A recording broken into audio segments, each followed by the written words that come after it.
ni jingkah jinglhah na tong sisi tu jingkah hi bunia petau hi ama he kanu ama he kumalen butui ta ne dal me khano he atia tu thawa ki kang chicken le ama he koni selai tai kapa acha ava peta he ama he kapia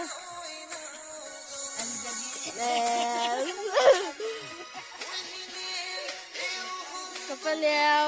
ava lai oi te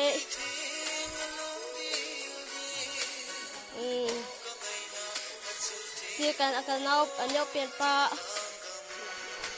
aki gona sa fan ki tu ko tu chau da che ken he ne jang khalau tu pa ama he kan leo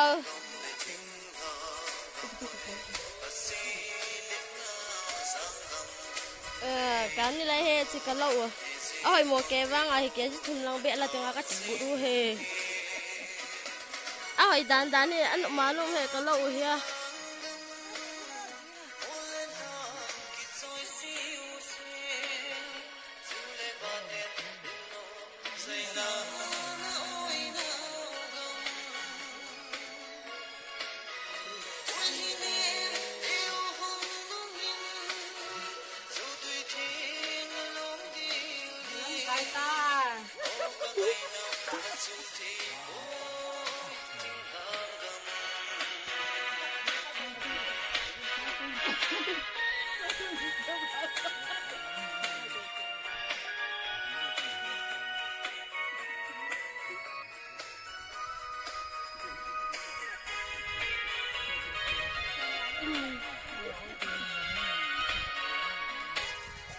Cắn leo he hồi giờ thôi.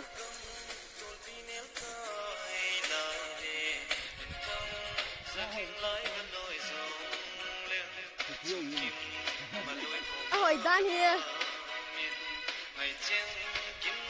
Chi he.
Tốt lên nào gầm